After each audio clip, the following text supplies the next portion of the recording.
నమస్తే అందరికీ. ముందు వీడియోలో గురుభక్తికి పరీక్ష, గురు పూజ ఎలా చేయాలి, బ్రహ్మజ్ఞానం, ఆత్మజ్ఞానం ఎలా పొందాలి అని తెలుసుకోవడం ద్వారా ఎంతో ఆధ్యాత్మిక జ్ఞానాన్ని పొందాం కదా. అలాగే ఈ అధ్యాయంలో బాబా భక్తులను పతనం నుండి ఎలా రక్షిస్తారు, మేఘశ్యాముడి ద్వారా గురువు నుండి శిష్యుడు ఎలా ఉపయోగం పొందాలి, పవిత్ర గ్రంథ పఠనం వలన మనిషి ఎలాంటి ప్రయోజనం పొందుతాడో తెలుసుకుందాం. షిరిడి గ్రామంలో పురుషులకు శారీరక సుఖం కొరకు ఆకర్షించు చెడు ప్రవర్తనలు గల ఒక అందమైన స్త్రీ ఉండేది. అక్కడికి వెళ్ళవాలని అనుకున్న సాటే ముందుగా బాబా దగ్గరికి వెళ్ళగా, బాబా శాలకు వెళ్ళుచున్నావా అని ప్రశ్నించెను. ఆ స్త్రీ ఉండు ప్రదేశమును అక్కడి వారు శాల అని పిలిచెడివారు. కానీ సాటెకు ఆ విషయం అర్థం కాక శాల అనగా పాఠశాల అనే భావనతో ఇంకేదో సమాధానం చెప్తాడు. తర్వాత ఆ స్త్రీ ఇంటికి వెళ్ళి వరండాలో కూర్చొని ముందుగా ఆమెతో కొన్ని సరస సల్లాపములు సాగించెను. వారి మాటలు నైతిక పతనమునకు సంసిద్ధముగా ఉండెను. సాటే లోపల ప్రవేశించుటకు సిద్ధమై గది తలుపులను తెరవగా ఎదురుగా బాబా నిలబడి తన పదునైన చూపులతో సాటేను హెచ్చరిస్తున్నట్లు కనిపించెను. చేతితో ఏవేవో సైగలు చేసెను. ఇంత శ్రమపడి నా దగ్గరకు వచ్చినది ఇలా పతనం అవడానికా అని అడిగినట్లుగా సాటేకు అనిపించెను. అతడు వెంటనే వెనుతిరిగి మసీదుకు చేరెను. బాబా పాదములంటి మరలా ఈ జన్మలో ఆ ఇంటిలోనికి అడుగు పెట్టనని మనోనిశ్చయం చేసుకొనెను. అది గ్రహించిన బాబా అభయహస్తముని నెత్తి ఆశీర్వదించెను. ఈ సంఘటనలో బాబా నోరు తెరిచి ఏమీ మాట్లాడలేదు. మౌన భావాలతోనే కథను నడిపారు. సాటే వలె తనవాడు ఏ తప్పు చేస్తున్నా అది అతనికి మాత్రమే అర్థమయ్యే విధంగా ఇంకొకరికి తెలియనీయకుండాను సాయి తన భక్తులను సంస్కరించేవాడు. సాటే వల్లే బాబాకు సన్నిహితంగా మెలిగిన ఆధ్యాత్మికంగా ఎక్కువ అభివృద్ధిని సాధించలేకపోయాడు. వయసు మళ్ళినా అతను కామమును జయించలేకపోయాడు. మేఘశ్యాముడి కథలో గురువు నుండి శిష్యుడు ఎలా లాభం పొందుతాడో తెలుసుకుందాం. మేఘుడు గొప్ప శివభక్తుడు. బాబాను శివావతారం అని భావించేవాడు. అతను శివభక్తికి నిదర్శనంగా పానపట్టంలో ఉన్న శివలింగాన్ని ఎవరో భక్తులు బాబాకు ఇవ్వగా వారు దాన్ని మేఘునికి బహుకరిస్తారు. అతడు దానికి ప్రతినిత్యం అభిషేకం చేసేవాడు. తర్వాత దానిని గురుస్థానం వద్ద గల వేప చెట్టు కింద ప్రతిష్ఠించారు. నేటికీ దాన్ని మనం చూడవచ్చు. ఒకనాడు మధ్యాహ్నం మేఘుడు సాటేవాడాలో తలుపు లోపల గడియ వేసుకుని నిద్రించుచుండెను. కలలో బాబా కనిపించి, మేఘ, శివలింగమునకు దగ్గరలో త్రిశూలమును రాయమని చెప్పి అక్షంతలను తలపై చల్లెను. వెంటనే మేల్కొని చూడగా బాబా కనిపించలేదు. గది నిండా కలలో బాబా చల్లిన అక్షంతలు పడి ఉన్నవి. మేఘుడు ద్వారకామాయికి వెళ్ళి, నీవిప్పుడు త్రిశూలమును రచించమని వాడాకు వచ్చి ఆదేశించిదివా అని అనెను. అవునని బాబా తల ఊపెను. నేను తలుపు లోపలి గడియ వేసుకొని పడుకుని ఉండగా నీవెట్లు రాగలిగితివి మరలా ప్రశ్నించాడు. అందుకు బాబా, బిడ్డా, సాయి అనగా ఈ కనిపించు శరీరం అనుకుంటివా? నేను అన్ని చోట్లా కలను. సృష్టి అంతా వ్యాపించి ఉన్నాను. నా రాకకు తలుపులు, గోడలు ఇంకేమీ అడ్డు రాలేవు అని చెప్పాను. మేఘశ్యాముడు 1912లో మరణించెను. అప్పుడు బాబా స్వయంగా వెళ్ళి ఆ మృత శరీరాన్ని తాకి ఇతడు నా నిజభక్తుడని కన్నీరు గార్చెను. అతని శరీరానికి చేయవలసిన కర్మకాండలకు అగు ఖర్చు బాబాయే స్వయంగా ఇచ్చి తన తరపున ఆ కార్యక్రమం చేయమని కాకా దీక్షత్ను నియమించెను. ఆ తర్వాత కొద్ది రోజులకు శ్యామ బాబా ఏకాంతంగా ఉన్న సమయం చూసి మసీదులోకి వెళ్ళి, బాబా, నీ విచిత్ర చర్యలు మాకు అర్థమవటలేదు. ఎందరెందరినో చనిపోగా మేమంతా విలపిస్తూ ఉంటే మరణం శరీరానికి కానీ ఆత్మకు కాదని, ఆత్మ నిత్యము సత్యము అని మాకు బోధించే మీరు మేఘుడు మరణించినప్పుడు కన్నీరు కార్చి శవం వెంట కొంత దూరం వెళ్ళి వదలలేక విలపిస్తూ తిరిగి వచ్చితిరేమి? అతనిపై మీకింత మమకారానికి కారణం ఏమిటని అడుగుతాడు.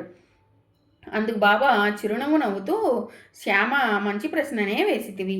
నీకు వచ్చిన 2 సందేహములు సత్యములే. కాకపోతే ఆ రెండిటినీ సమన్వయపరుచుకోవడమే అవసరం. ప్రతి విషయానికి దేశకాల పరిస్థితులు, కారణ కర్మలు ఉంటాయి. వాటిని దృష్టిలో పెట్టుకొని ఏ విషయాన్నైనా ఆలోచించి అవగాహన చేసుకోవాలి. అది లేనప్పుడు అప్పుడప్పుడు గురువును విమర్శనాత్మకంగా చూడవలసి వస్తుంది. గురువునే విమర్శించే స్థితి శిష్యుని వద్ద ఉన్నప్పుడు అతడు ఆ గురువు నుంచి ఉపయోగం పొందలేడు సరికదా. తన పద్ధతిలోనే ప్రవర్తిస్తూ గురువుకు మనస్తాపం కలిగిస్తూ ఉంటాడు. అర్థం కాని విషయాలను మీకు తెలిసినంతలోనే నిర్ణయించుకొని నిర్ధారించుకుంటే మంచిది కాదు. ఇలాంటి స్థితి ప్రతి శిష్యునికి వస్తుంది. కానీ ఎవరైతే గురువుకు సర్వస్వ శరణాగతి అవుతారో వారు మాత్రం గురువు ఏం చేసినా అది తమ మంచికేనని భావిస్తారు. వారి మనసులో ఈ ద్వంద్వ భావం ఏర్పడే అవకాశమే ఉండదు. ప్రస్తుత విషయంలో ఆత్మ నిత్య సత్యం అనే విషయం యథార్థమే. నశించేది, మరణించేది శరీరం కానీ ఆత్మ కాదు. సాధారణంగా మరణించే మనుషులంతా మళ్ళీ ఇంకొక శరీరంలో జన్మించి మనల్ని కలుస్తూనే ఉంటారు. కానీ మేఘుడు ప్రాపంచిక విషయాలపై వ్యామోహాన్ని పూర్తిగా వదిలినాడు. అతనికి జన్మ పరంపర నుంచి విముక్తి లభించినది. అతడు తిరిగి జన్మించడు. ఆత్మరూపంలో చంద్రాది గ్రహాలను దాటి వెళ్ళిపోతున్నాడు. అందువల్లనే అతని గురించి బాధపడ్డాను అంటాడు. అక్కడే గల మహల్సాపతి ఈ వివరణను విని బాబా విషయాన్ని ఎంత చక్కగా వివరించారు, ఇప్పుడు అసలు విషయం చక్కగా అర్థమైందని ఆనందిస్తాడు. బాబా మహల్సాపతిని చూసి, భగత్, అడగని వాడెప్పుడు తెలియనివాడుగానే ఉంటాడు. అడిగినవాడు మాత్రం అడిగే వరకే తెలియనివాడుగా ఉంటాడు. అడగగానే విషయాన్ని తెలుసుకోగలుగుతాడు అని చెబుతారు. పవిత్ర గ్రంథ పఠనం వలన మనిషి ఎలాంటి ప్రయోజనం పొందుతాడో తెలుసుకుందాం. గ్రంథములను బాబా తాకి పవిత్రపరచుట. బాబా భక్తులు కొందరు మత గ్రంథములను పారాయణ చేయటకు ప్రారంభించినప్పుడు దాన్ని బాబా వద్దకు తీసుకుని వచ్చి వారి చేతికి ఇచ్చేవారు. బాబా వాటిని తెరిచి లోపల పేజీలను చూసి తిరిగి వాటిని భక్తులకు ఇచ్చేవారు. అలా బాబా తాకి పవిత్రపరిచిన గ్రంథములను పారాయణ చేసినచో ఫలితం ఎక్కువగా ఉంటుందని, విషయం చక్కగా బోధపడుతుందని, నిర్విఘ్నంగా పారాయణ సాగుతుందని వారి విశ్వాసం. ఒకసారి కాకా మహాజని ఏకనాథ భాగవతమును షిరిడీకి తెచ్చాను.